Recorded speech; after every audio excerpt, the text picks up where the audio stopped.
Vamos lá, gente. Execução penal.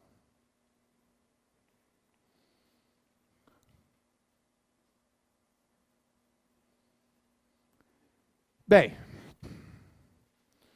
execução penal, nós temos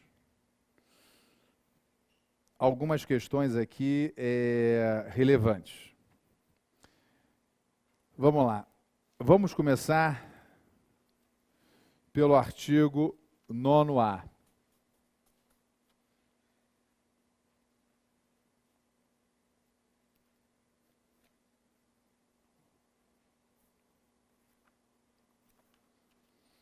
Pessoal,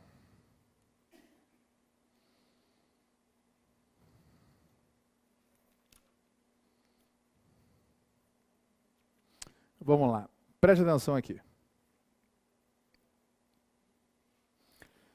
Aqui a gente vai ter um fenômeno muito interessante. Olhem o que aconteceu. O artigo 9º-A caput foi o quê? Vetado. Todos os parágrafos vinculados ao caput existem para quê? Ou para esmiuçar o caput, ou para excepcionar o caput. Se nós temos o veto ao caput, isso acaba se irradiando para quê? Para todos os parágrafos.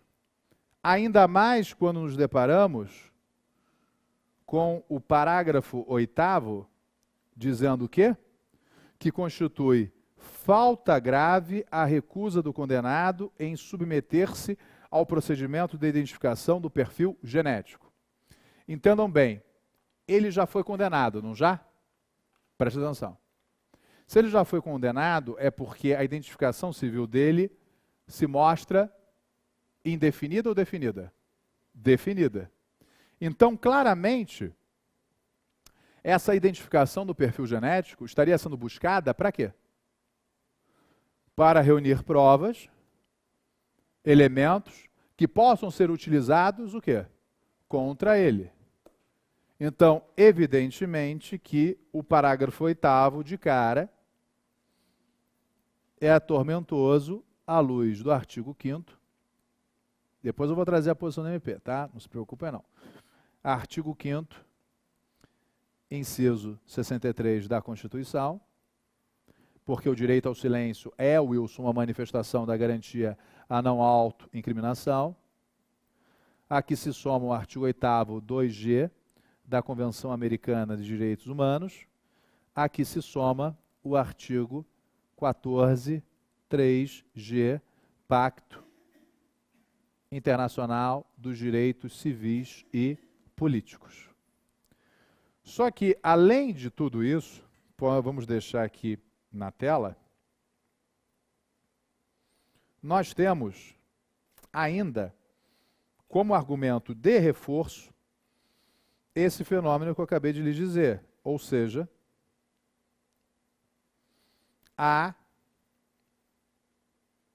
o veto ao artigo 9º-A. O que dizia o artigo 9º-A? Artigo 9º-A. O condenado, pode voltar para mim, por crime doloso, praticado com violência grave contra a pessoa, bem como por crime contra a vida, contra a liberdade sexual ou por crime sexual contra vulnerável, será submetido obrigatoriamente à identificação do perfil genético, mediante extração de DNA por técnica adequada e indolor, por ocasião do ingresso no estabelecimento prisional. Ok? Um dispositivo muito parecido com o que até então havia. Fechado, gente? Ou seja, vejam que o artigo 9º-A era o começo, Humberto, de tudo. Que daria inteligência o quê? A todos os parágrafos. Porque ele impunha, na realidade, e acompanha esse argumento, Sara, uma regra de conduta para o apenado. Que regra de conduta é essa? Ter que se submeter à coleta de material biológico para a definição do perfil o quê? Genético. Fechado? A conduta não foi vetada, Frederico? Foi. Como pode existir sanção sem conduta? É uma verdadeira mula sem cabeça, compreenderam? Ficou claro? Ou seja, o parágrafo 8º não tem execuibilidade. Porque o parágrafo 8º seria a resposta à inobservância de uma conduta. Só que se a conduta prevista foi vetada, como pode subsistir a sanção? Compreenderam, gente? E a razão do veto foi a proposta legislativa, ao alterar o caput do artigo 9º-A, suprimindo a menção expressa aos crimes hediondos previstos na Lei 8.062 de 90, em substituição somente a tipos penais específicos, contraria o interesse público. Sensacional. Que inteligência. E aí o que faz? Vamos vetar então o caput. Perfeito, querido. Só se você vetou o caput, você simplesmente prejudicou tudo. Compreenderam? A empáfia nesse aspecto do senhor ministro da Justiça e a falta de tato dele com uma coisa chamada jogo democrático, foi o Congresso dizendo, não, a gente não vai ampliar do jeito que Sua Excelência quer, não. É isso. Ou é nada. O que ele fez? Vetou. Só que ao vetar o caput, ele simplesmente eliminou a regra de conduta que dava inteligência a quê? A sanção. Se eu não tenho conduta, eu não posso ter o quê? Sanção. Compreenderam? Isso diz muito a respeito da personalidade de uma pessoa. Porque ele poderia perfeitamente ter feito o quê? Ok, vou entubar, mantenho, porque pelo menos esse mínimo eu garanto, e depois vou articular dentro das regras democráticas uma eventual reforma que viesse o quê? A ampliar o artigo 9º-A. O tiro foi no próprio o quê? Pé. Estou sendo claro? E, diga-se passagem, isso é algo... A história se repete, né? Isso é algo que não é novo, não. Por que não é novo, não? A gente viveu isso na lei de drogas. Entre lei 63 e 68 e a lei 10.409. Por quê? Por conta também de vetos presidenciais, todos os dispositivos materiais da lei 10.409 foram inviabilizados. E aí tivemos uma aplicação conjugada durante um tempo. Os tipos penais da lei 63, 68 e 76, não sei se vocês vão se lembrar disso, tá? E o procedimento da lei o quê? 10.409. O problema aqui é, se eu eliminei a conduta, eu não posso ter o quê? A sanção. Compreenderam? Qual é a postura do governo nesse aspecto? Entender que o parágrafo 8º, entender que o parágrafo 8º resistiria como uma regra autônoma. Mas não tem como resistir por uma singela razão. Tela. Se eu entendo aplicável só ao parágrafo 8º, ou seja, constitui falta grave a recusa do condenado em submeter-se ao procedimento de identificação do perfil genético, o que eu estaria fazendo simplesmente? Dizendo que todo condenado, não importa o crime, teria que se submeter o quê? A identificação do perfil genético. Ou seja, eu estaria tornando regra o que seria absolutamente o quê? Excepcional. E aí eu trago um terceiro fundamento. Qual é? Total ausência de proporcionalidade. Em desacordo com as próprias razões o quê? Do veto. Compreenderam? Ficou claro? Você ao lado da Sara, seu nome? Carla. Ou seja, Carla, atenção. Porque o parágrafo 8º, no enunciado 27 da Defensoria Pública de Minas Gerais, foi tido como inconstitucional. Porém, o enunciado foi sintético. Aliás, o inciso 8, mas também o parágrafo 8º. Foi sintético porque resumiu a questão, tá? Tão somente a garantia constitucional ao silêncio, garantia constitucional, tá? A não autoincriminação. Mas a argumentação, na realidade, é maior e mais vasta, tá? Por quê? Na medida em que o artigo 9º-A, que conhecemos, foi substituído por um artigo 9º-A que foi vetado, nós não temos regra de conduta. Se nós não temos regra de conduta, nós não podemos ter o quê? Sanção correspondente. Ok? E, se entendermos de maneira diversa, teríamos então universalizado a identificação do perfil genético para todo e qualquer condenado, Ana Cláudia. E aí haveria uma terceira linha argumentativa. Qual, Wilson? Ofensa o quê?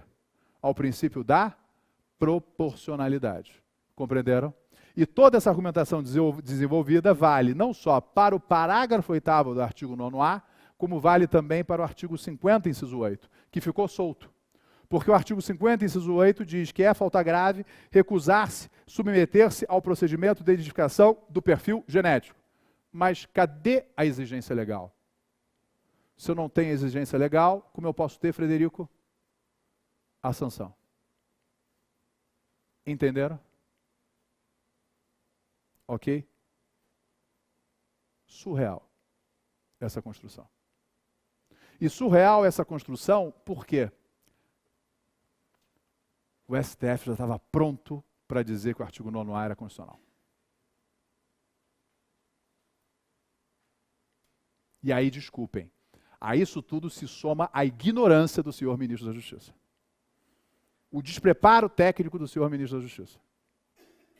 Por quê? O texto original do artigo 9º-A caput, mais uma vez, na parte final, dizia o quê? Já vou direto para a parte final. Mediante extração de DNA por técnica adequada e indolor. Era tudo que o Supremo precisava. Por quê? Só rememorando. Garantia a não autoincriminação. Garantia a não autoincriminação. O que o Supremo Tribunal Federal não aceita, na linha, inclusive, das Cortes Constitucionais Europeias. 1. Métodos coercitivos invasivos. Nem pensar. 2. Métodos evasivos que exijam do imputado um fazer. Entretanto, método evasivo que exija do imputado um não fazer, um comportamento negativo, tudo bem. Então, bastaria uma interpretação conforme a Constituição, sem redução parcial de texto, para dizer o quê? Que essa técnica adequada e indolor haveria de ser interpretada como técnica evasiva, a exigir postura passiva. Exemplo, retirar um fio de cabelo para um exame de DNA. Porque em que a retirada de um fio de cabelo para um exame de DNA, Frederico, seria vexatório a uma pessoa? Em que a retirada de um fio de cabelo para um exame de DNA significaria submetê-la a um processo de coisificação incompatível com a dignidade da pessoa humana? Rigorosamente nada. Isso tudo já estava prontinho. Tudo isso cai por terra. Porque não temos mais artigo 9º-A. Porque o artigo 9º-A simplesmente foi o quê? Vetado. Compreenderam?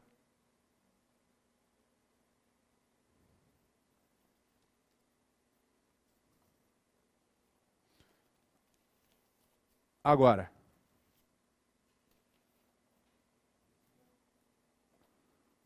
de mais a mais, lei de abuso de autoridade, em reforço,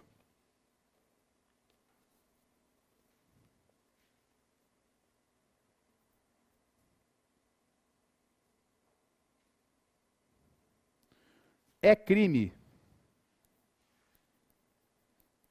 de abuso de autoridade, nos termos do artigo 13, inciso 3,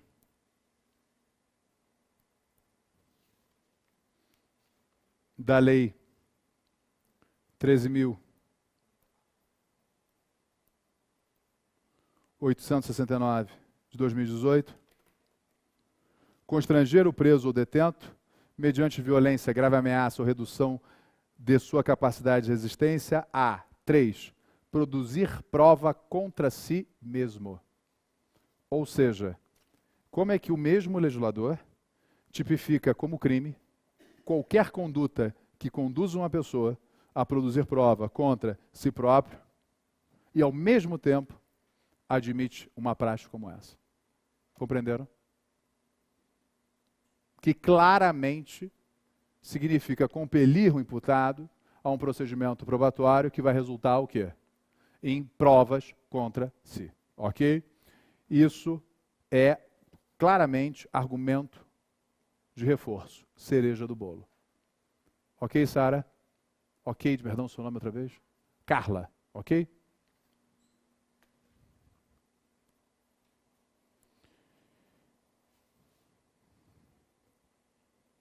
Regime disciplinar diferenciado agora.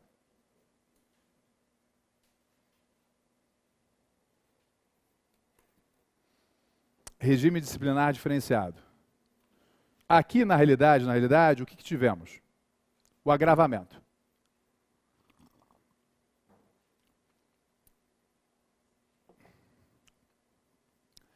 Vamos lá. E aqui é importante confrontar com o texto primeiro. Óbvio que esse agravamento do RDD é uma novatio impégius e, portanto, irretroativa. Por quê? Impacta claramente no status libertatis do indivíduo. Não pode ser encarado como um incidente estritamente disciplinar, processual da execução. Não. Tem cunho material, sim. E aí nos diz o artigo 52, a prática de fato previsto como crime doloso, telinha, constitui falta grave. E, quando ocasionar subversão da ordem ou disciplina internas, sujeitará o preso provisório o condenado, nacional ou estrangeiro, sem prejuízo da sanção penal, ao regime disciplinar diferenciado com as seguintes características. E aí começamos a ter as mudanças, né? A duração máxima era de 360 dias. Agora, duração máxima de até 2 anos, sem prejuízo de repetição da sanção, por nova falta grave da mesma espécie.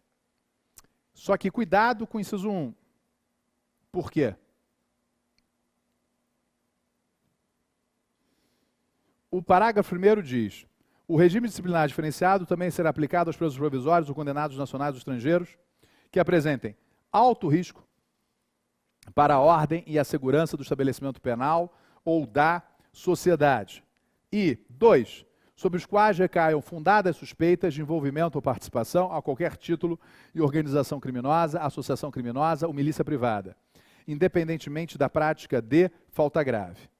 Pois bem, não é só quando a lei admite a renovação do RDD, não é somente na hipótese do caput do artigo 52. Para os tribunais superiores, essa renovação também pode acontecer nos termos do parágrafo quê? 1º. Só que nós tivemos um agravamento sensível. Qual foi ele? Houve uma verdadeira duplicação. Porque saímos de um prazo de duração de 360 dias para um prazo de 2 anos, persistindo a possibilidade de renovação. Então, isso significa que a renovação, na realidade, ela há de ser ainda mais criteriosa, ainda mais restritiva, porque estamos falando de um RDD que já pode naturalmente durar por quanto tempo? 2 anos.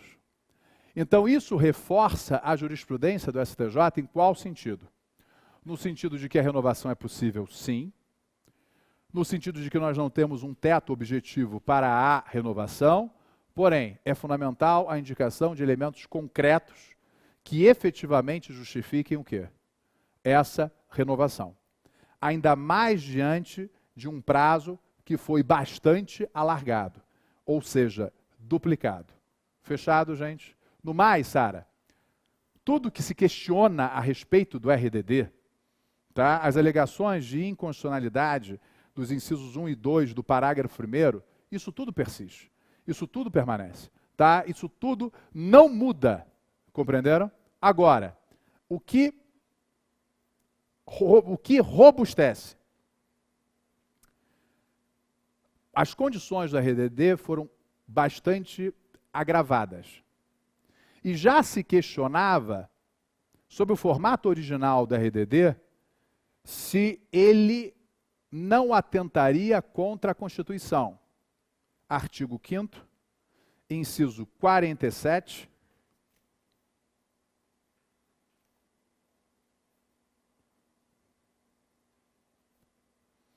a linha E, no tocante à vedação às penas cruéis.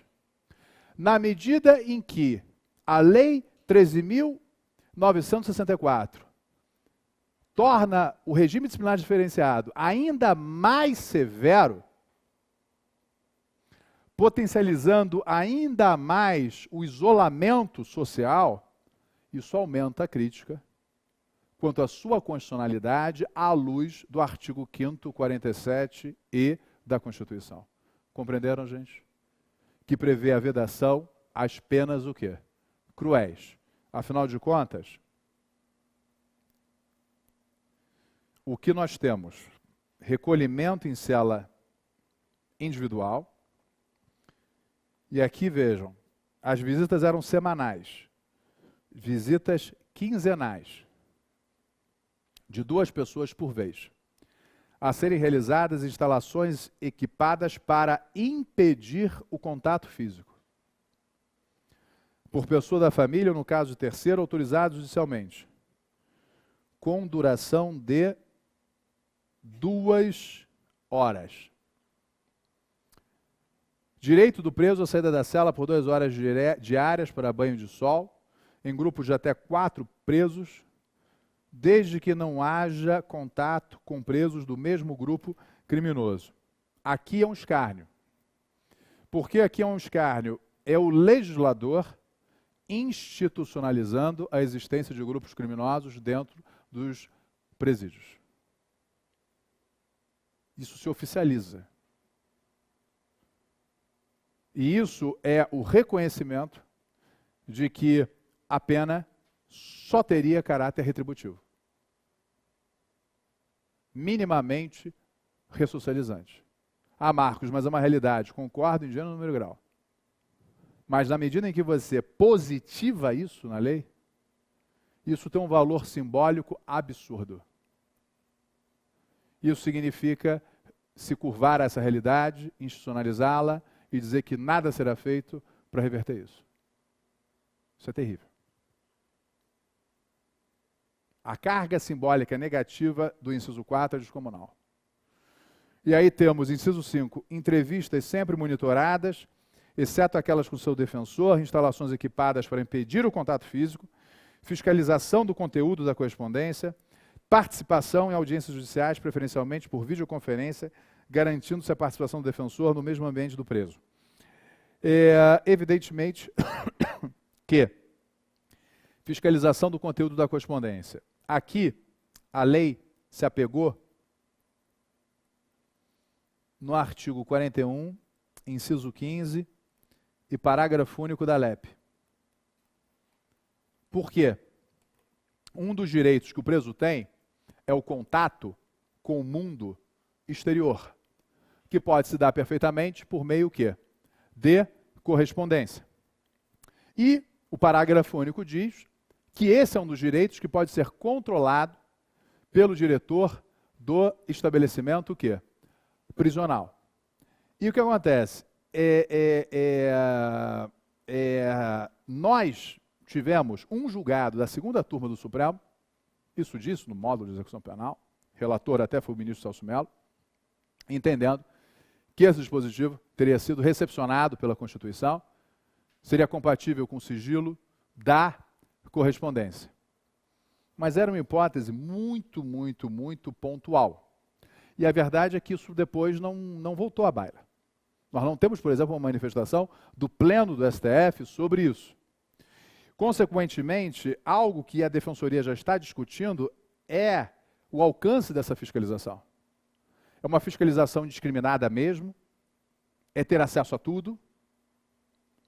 Ou, em apreço ao sigilo da correspondência, o acesso haveria de ocorrer, mas precedido de elementos concretos que justificassem o vasculhamento de determinada correspondência? Estou sendo claro, gente?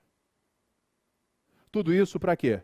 Para não ignorar a dimensão humana daquele preso. Ok, ele cometeu crime, errou, já está cumprindo pena, já está pagando pelo que fez, etc. Mas ele não pode ser encarado como um objeto. Tem aspectos mínimos da sua dimensão individual que precisam ser o quê? Respeitados. Então a dúvida é, essa fiscalização é uma fiscalização indiscriminada ou é uma fiscalização pontual que há de ser precedida de elementos concretos? Compreenderam, gente? A aposta do governo e do MP, qual é? É uma fiscalização irrestrita. Pautando-se em um precedente do Supremo Tribunal Federal que entendeu que o sigilo da correspondência, tá, não socorre o quê? Aos presos provisórios e definitivos. Porque eles estariam sujeitos a um regime de monitoramento tal que simplesmente garantias individuais que para o cidadão comum, não digo que seriam absolutas, mas seriam merecedoras de uma proteção especial em relação ao preso, já estaria naturalmente relativizada. Como relativizado está a própria intimidade, imagem, vida privada. Algo que seria inafastável do status de preso, seja definitivo, seja provisório. É nisso que aposta o MP, por exemplo, para que o inciso 6 seja declarado absolutamente o quê? Constitucional. Ok? Qual vai ser o discurso da Defensoria? Se ao sigilo da correspondência é uma garantia fundamental, eu até posso admitir que não seja uma garantia o quê? Absoluta. Mas eu também não posso reduzi-la ao nada. E aí, essa fiscalização, a ponto de chegar no vasculhamento do conteúdo da correspondência, teria que ser sim precedida de elementos concretos mínimos que justificassem a violação. Do contrário, não. Compreenderam, gente? Ficou claro?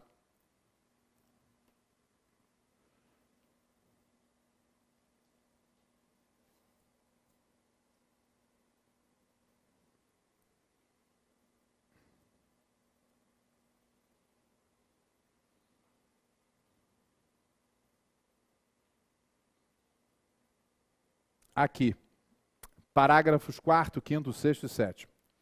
Na hipótese dos parágrafos anteriores, o regime disciplinar diferenciado poderá ser prorrogado sucessivamente, por períodos de 1 ano. Ou seja, o que nós teríamos aqui? Uma eternização do regime disciplinar diferenciado, existindo indícios de que o preso continua apresentando alto risco para a ordem e a segurança do estabelecimento penal de origem ou da sociedade. Alto risco com base em quê? Deixa eu só dizer uma coisa para vocês, real, tá?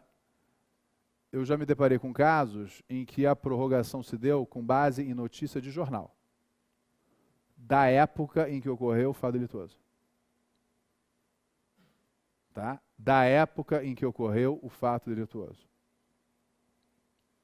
Não se esqueça que já estamos falando de um sujeito que já está há 2 anos. E aí estamos falando em prorrogações o quê? Por mais de 1 ano e todas essas condições que eu acabei de apresentar para vocês. Todo ser humano é um animal político por natureza. Não há isolamento que depois de certo tempo não corroa, tá, a psique de qualquer um. Vou dar um exemplo tosco, mas que bem elucida isso. O que acontece no final de todo Big Brother? Ou da Fazenda, se quiserem. Nossa, eu não aguentava mais, eu já estava louco. E olha onde é que eles estão. Isso é unanimidade. Olha essas condições, só isso que eu quero dizer. Ou seja, é uma política totalmente retributiva. Não existe preocupação aqui com ressocialização. Esqueçam isso. Então, quero só deixar claro que uma DIN precedida de conteúdo epistemológico, com estudos sérios, psiquiátricos, psicológicos, que demonstrem comprovadamente os malefícios que esse nível de segregação pode fazer uma pessoa, pode dar aso à inconstitucionalidade de uma série desses preceitos. Porque os termos do RDD anteriores eram termos, aspas, mais suaves do que os ora propostos.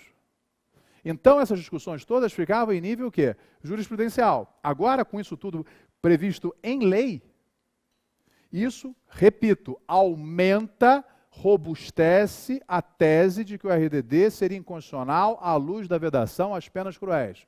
Estou sendo claro, gente? Isso é mandatório do aravante em provas para a Defensoria Pública. Aquilo que era um argumento bom, mas ok, agora é um argumento que ganha uma força absurda. E aí prossegue.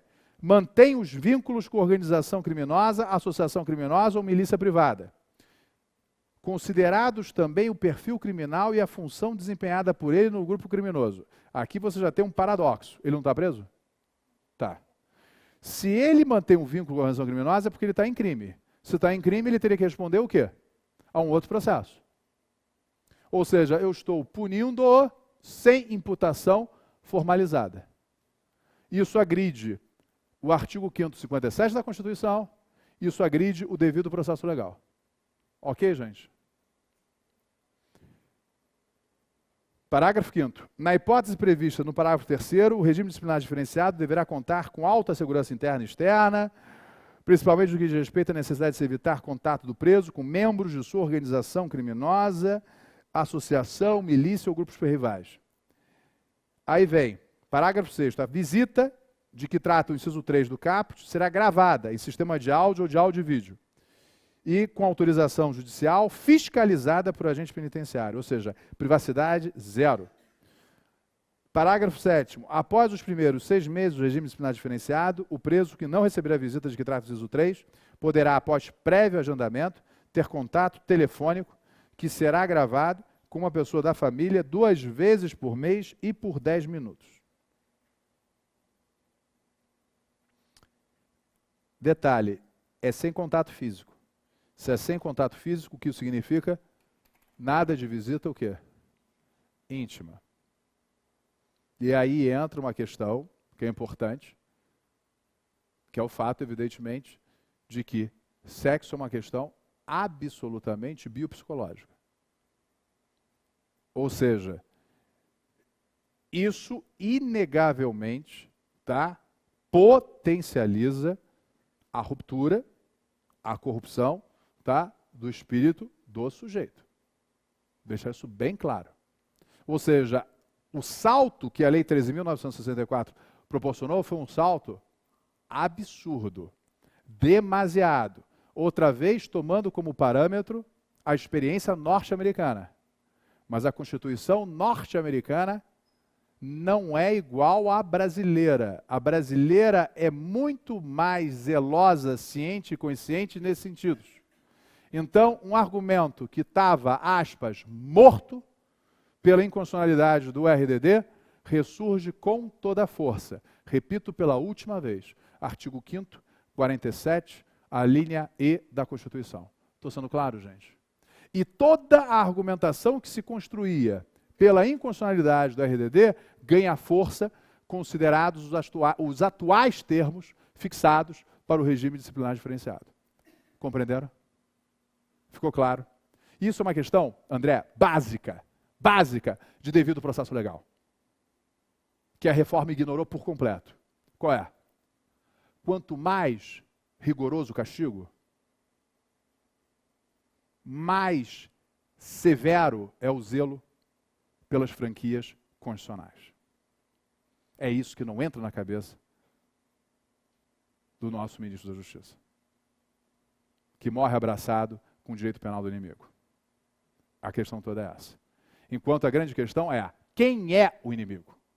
o que diz que determinada pessoa seja ou não o quê? O inimigo. Eu já cansei de ter assistido que qual era o papel dele no tráfico? Segurança. E ele entrou no RDD. Segurança, peça fungível. Ele vai preso, em horas já tem outro lá desempenhando o quê? A mesma função. Mas tudo com base em quê? Notícia de jornal. Notícia de jornal. Só isso. Porque vocês não sabem, porque vocês não têm essa prática. Eu lhes digo. Muitos casos de RDD, ou seja, o que determina a inserção ou não de um sujeito, é pura e simples o quê? Notícia de jornal. Nada além disso. Direito penal da Atena.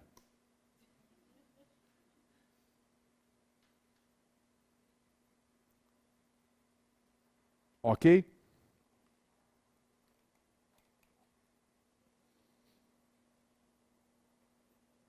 E é óbvio que o discurso, aqui em sentido contrário, vai ser um discurso de contemporização, dizendo que não, são condições que não chegam a comprometer a saúde mental do preso, e é opção do legislador, em relação à qual o Poder Judiciário não pode se miscuir sob pena de legislar, etc, etc, etc.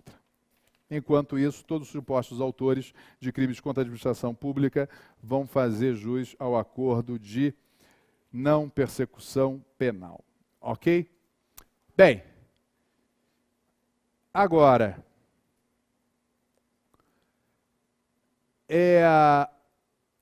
frações, que agora se transformaram em percentuais para fins de progressão de regime. Tá? Vamos lá. Aqui a gente vai trabalhar com o artigo 112. Atenção aqui, que aqui eu vou trazer as questões mais interessantes para serem cobradas em prova. Primeira questão interessante. A progressão de regime será de 16% se o apenado for primário e o crime tiver sido cometido sem violência à pessoa ou grave ameaça. Olha só que curioso. Aqui, a novácio foi em Mélios. Retroage. Porque se você dividir 1/6, o percentual é 16,66666%. Enquanto, se eu tenho 16% versus 16,66666%, Gabriela, qual é o mais curto? 16%. Então, esse inciso retroage curiosamente. Ok? Essa é a primeira observação. Segunda observação, essa não passou despercebida, inclusive, pela Defensoria Pública de Minas Gerais, que editou, inclusive, enunciado nesse sentido também, é a seguinte, preste atenção, que isso é importante. Pela sistemática anterior, vamos pensar em crimes hediondos, tudo bem? Nós tínhamos 2/5 e 3/5. Pode voltar para mim. 2/5 para o primário, 3/5 para o reincidente. Era o que dispunha o artigo 2º, parágrafo 2º da Lei 8.072 de 90. Ana Cláudia, aqui a gente tem uma questão interessante. Qual é? O parágrafo 2º, né, do artigo 2º falava em reincidente. E, se examinarmos toda a nossa legislação, toda ela, artigo 83 do Código Penal, o parágrafo único do artigo 44 da Lei 11.343, sempre que o legislador quis se referir à reincidência específica, ele não deixou subentendido. Ele sempre foi o quê? Explícito nesse sentido. Então, se o artigo 2º, parágrafo 2º, reservou a fração de 3/5 para o reincidente, ponto, esse reincidente seria o reincidente o quê? Genérico. Fosse específico ou não em crimes de natureza o quê?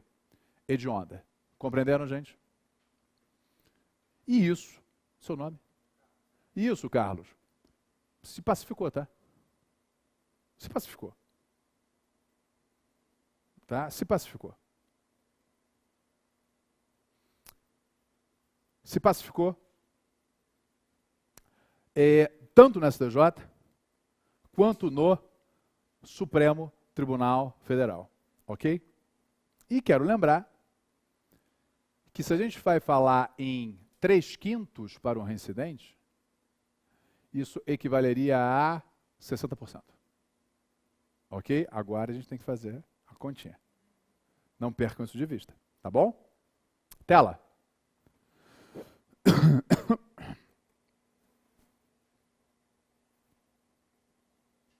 Olha as frações. Crime hediondo começa no inciso 5. 40% da pena, se o apenado for condenado pela prática de crime hediondo ou equiparado, se for primário.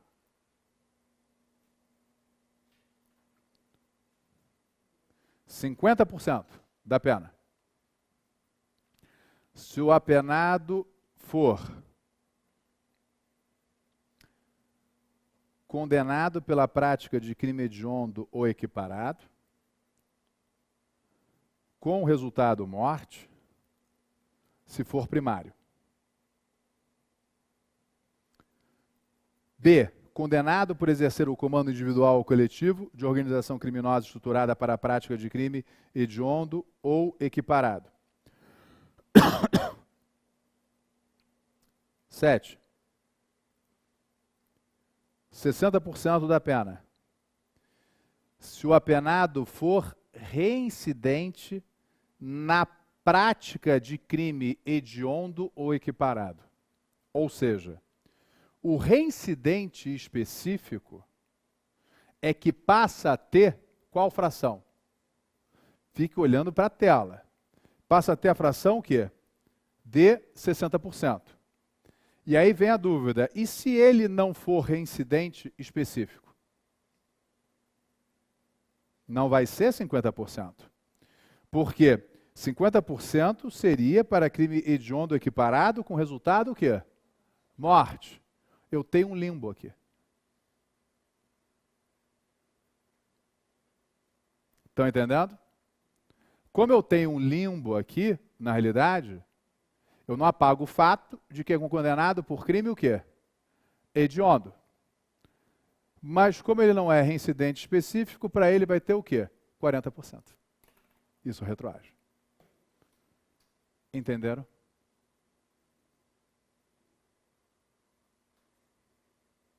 Ou seja, se pensarmos nas frações, 2/5, 3/5, para ele agora vai ser qual fração? 2/5. Ou seja, para o reincidente específico nada mudou. Era 3/5, continua 3/5. Mas para o reincidente genérico, o que era 3/5, agora vai ser o quê? 2/5. Compreenderam? Isso retroage. E, quanto a isso,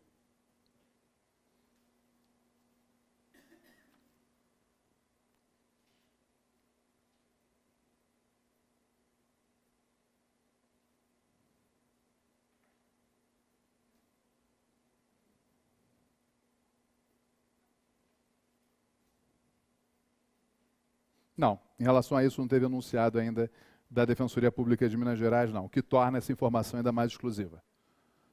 Entenderam a jogada? Entenderam?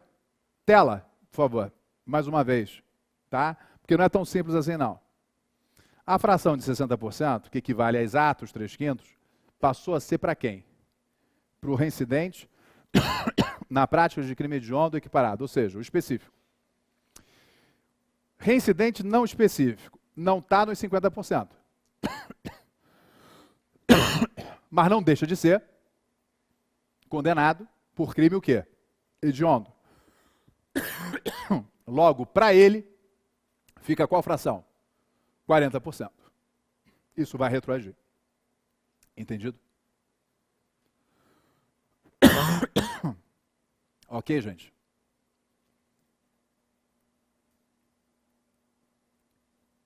Agora, outra questão. Essa sim, objeto de enunciado da Defensoria Pública, mas eu vou ser sincero com vocês. É um salto interessante, mas tenho minhas dúvidas se vai prosperar.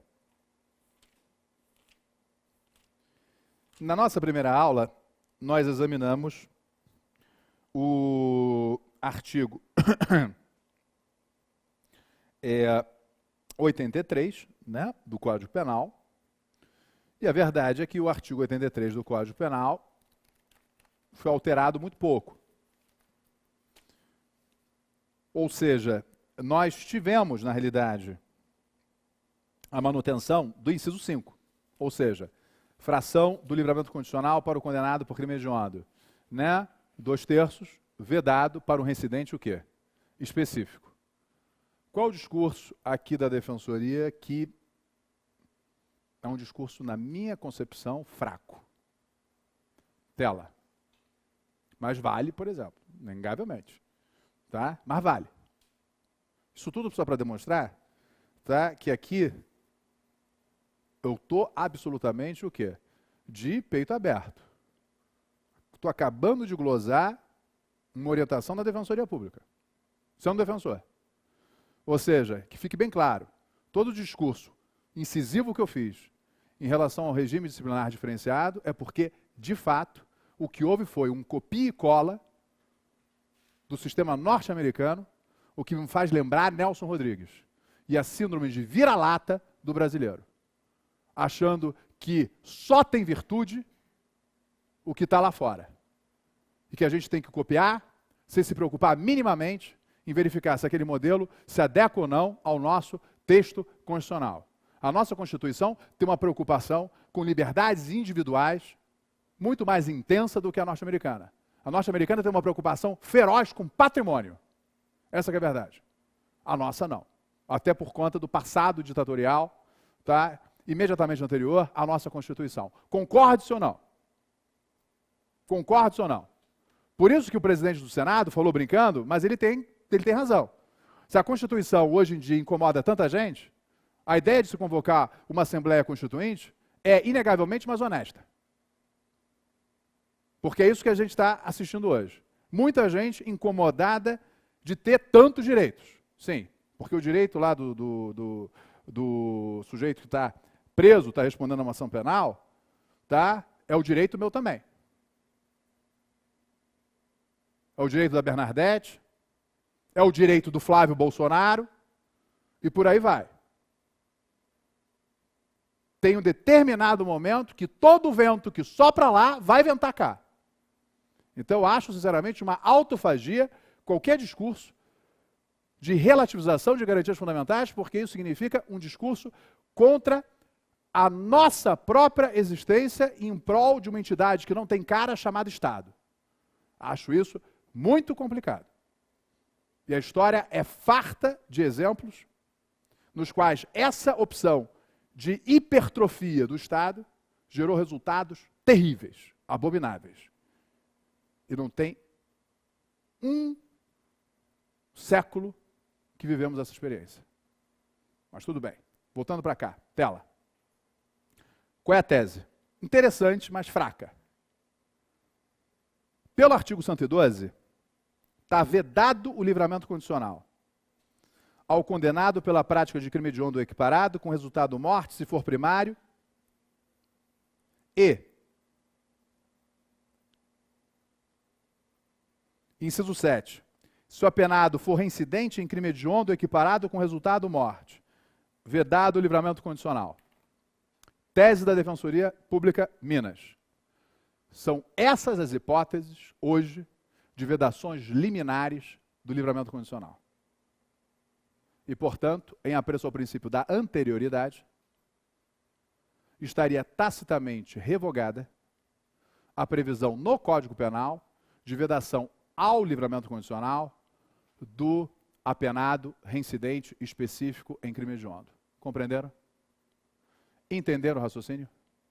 Como o artigo 112, mesmo regendo a progressão de regime, estampou que para hediondo a vedação ao livramento condicional, tá, está estampada nos incisos 5 e 7 do artigo 112, então, isso significaria, a contrário senso, a revogação tácita da vedação ao livramento condicional contida no artigo 83 do Código Penal ao reincidente específico em crime hediondo. Ok? Tese interessante, mas cá entre nós. Se assim fosse, como o artigo 83 foi modificado, André, por que isso não foi retirado, então? Estão compreendendo? E aí, qual o discurso em sentido contrário? Na realidade, não houve supressão, Humberto. Houve adição. Ou seja, a vedação ao livramento condicional ao reincidente específico, artigo 83, 5 do CP, convive hoje com mais duas hipóteses de vedação ao livramento condicional. Quais? E mal colocadas, porque no dispositivo que rege a progressão de regime, quais seriam? 112, inciso 5, 112, inciso 8. Fechou? Entendido? Ok.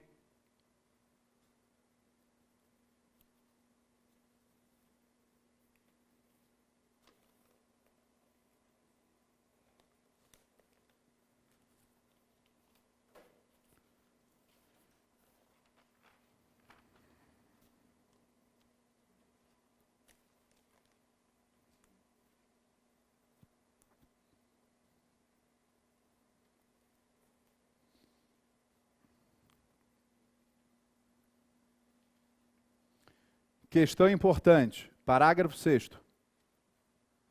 Tela. O cometimento de falta grave durante a execução da pena privativa de liberdade interrompe o prazo para obtenção da progressão no regime de cumprimento da pena, caso em que o reinício da contagem do requisito objetivo terá como base a pena remanescente. Ou seja, aqui, o que tivemos? A positivação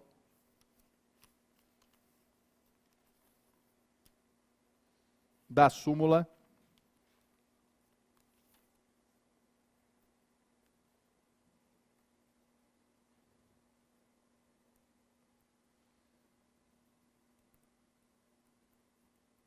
(534)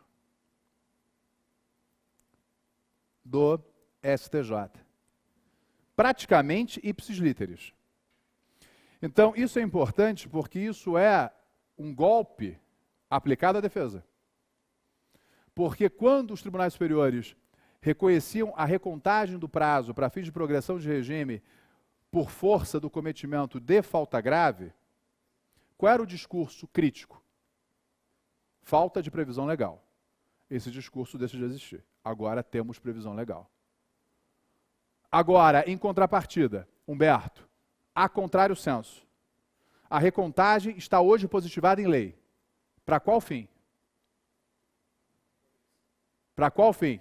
Progressão de regime. Ou seja, a contrário senso, livramento condicional? Não. Comutação? Não. Indulto? Não. E aí, articulando com a nossa primeira aula, Marcos, e os 12 meses sem falta grave para fins de livramento condicional? Não seriam propriamente uma novidade, porque era um critério que se utilizava para se aferir o quê, Frederico? O bom comportamento carcerário. Ok, gente? Ou seja, permanecem intocadas as súmulas 535,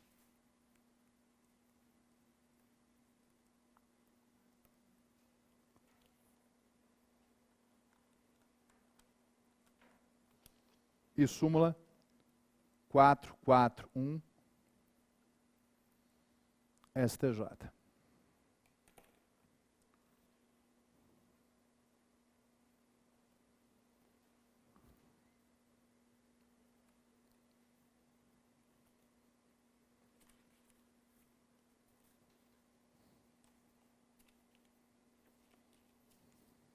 Maravilha.